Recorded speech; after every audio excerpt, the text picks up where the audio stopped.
Hello everyone, welcome to my channel. Pitrupaksha में घर में इन स्थानों पर जलाए दीपक, आपके पितर होंगे खुश। एक, दक्षिण दिशा में दीपक जलाए। वास्तु में दक्षिण दिशा को पितरों की दिशा माना गया है। दक्षिण दिशा में पितरों का वास होता है, इसीलिए पितृपक्ष के 15 दिनों में रोजाना इस दिशा में चौमुखी दीपक जलाना चाहिए। इससे पितृ प्रसन्न होते हैं और पितृदोष से मुक्ति मिलती है। ध्यान रखें कि इस दिशा में सरसों के तेल का दीपक ही जलाना सबसे उचित माना जाता है। दक्षिण दिशा को यमराज की दिशा माना जाता है, इसीलिए इस दिशा में सरसों का तेल दीपक जलाने से खास महत्व माना गया है। मान्यता है कि इस दिशा में दीपक जलाकर रखने से पूर्वजों की राह रोशन होती है और उनके मार्ग में कोई बाधा नहीं आती। नंबर 2, पीपल के पेड़ के नीचे दीपक जलाएं। पितृपक्ष में रोजाना शाम के वक्त पीपल के पेड़ के नीचे दीपक में काले तिल डालकर सरसों के तेल का दीपक जलाएं। पीपल के पेड़ पर देवी देवताओं के साथ ही पितरों का भी वास होता है, इसीलिए पितृपक्ष में रोजाना यहाँ दीपक जलाकर रखने से पूर्वजों का आशीर्वाद आपको मिलता है। पीपल के पेड़ पर दीपक जलाने से माँ लक्ष्मी भी आपसे प्रसन्न होती है और आपके घर में वास करती है। नंबर 3, घर के मुख्य द्वार पर दीपक जलाएं। घर के मुख्य द्वार पर दीपक जलाकर रखना बहुत ही शुभ माना जाता है। पितृपक्ष में इस स्थान पर शाम के वक्त दीपक जलाकर रखने से नकारात्मक ऊर्जा दूर होती है। साथ ही पितृ प्रसन्न होकर आपको सदैव सुखी और संपन्न रहने का आशीर्वाद देते हैं। मुख्य द्वार से माँ लक्ष्मी का भी प्रवेश होता है, इसलिए पितृपक्ष के दौरान इस स्थान को साफ सुथरा और रोशन रखना चाहिए। ऐसा करने से माँ लक्ष्मी आपसे प्रसन्न होती है। नंबर 4, पितरों की तस्वीर के नीचे दीपक जलाएं। घर में जिस स्थान पर आपने पितरों की तस्वीर लगा रखी हो उस स्थान पर आपको दीपक जरूर जलाना चाहिए। अगर आपके घर में तस्वीरों के नीचे दीपक जलाकर रखने की व्यवस्था ना हो तो आप अपने पूर्वजों की तस्वीर पर दिया उतारकर इस दीपक को दक्षिण दिशा में रख दें। इस उपाय को करने से आपके पितरों की कृपा सदैव आप पर बनी रहती है और आपके घर में कभी अन्न और धन की कमी नहीं रहती है। नंबर 5, ईशान कोण में भी जलाए दीपक।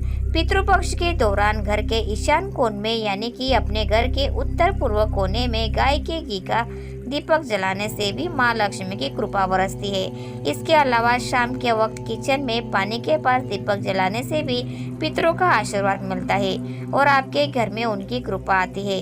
इस उपाय को पूरे 15 दिन लगातार करने से आपके घर में सुख और सुविधाएं बढ़ने के साथ ही जीवन में सुकून शांति स्थापित होती है। चलिए अब जानते हैं श्राद्ध पक्ष के दौरान कौन से उपाय करने चाहिए। काले तिल और बेलपत्र के उपाय। नंबर 1, अगर आप पितृदोष से निजात पाना चाहते हैं तो पितृपक्ष के दौरान रोजाना स्नान ध्यान करने के बाद गंगा जल या दूध में काले तिल और बेलपत्र मिलाकर भगवान शिव का अभिषेक करें। इस उपाय को करने से पितृदोष दूर होता है। नंबर 2, अगर आप पितरों को प्रसन्न करना चाहते हैं तो पितृपक्ष के दौरान काले तिल का दान करें। आप काले तिल का दान मंदिर में कर सकते हैं। इस उपाय को करने से पितरों का आशीर्वाद प्राप्त होता है। नंबर 3, पितृपक्ष के दौरान स्नान ध्यान के बाद बेलपत्र पर राम लिखकर भगवान शिव को अर्पित करें। इस उपाय को करने से कुंडली में व्याप्त अशुभ ग्रहों का प्रभाव खत्म हो जाता है। नंबर 4, पितृपक्ष के दौरान पितरों का तर्पण एवं पिंड दान किया जाता है।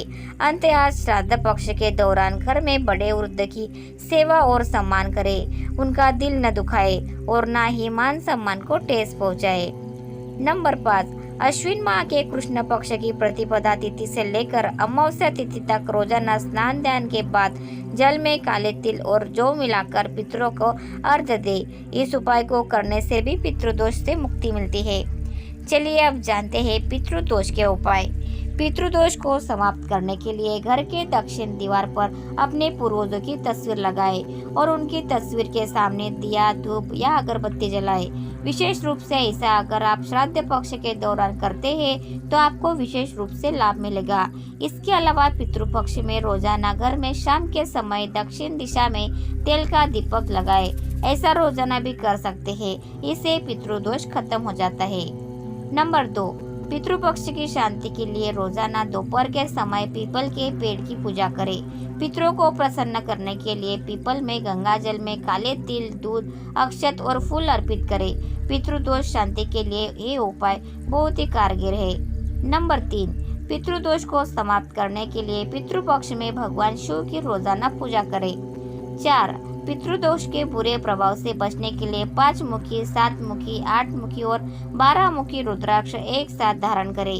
यदि यह उपलब्ध ना हो पाए तो आप नवग्रह रुद्राक्ष माला भी धारण कर सकते हैं। वही पितृदोष के निवारण के लिए पितृपक्ष में और अमावस्या पर पितरों के निमित्त भोग लगाए और पितृ स्तोत्र का पाठ करना चाहिए। तो फ्रेंड्स, आपको ये वीडियो पसंद आया हो तो प्लीज़ वीडियो को लाइक और चैनल को सब्सक्राइब करना ना भूलें। धन्यवाद। Thanks for watching.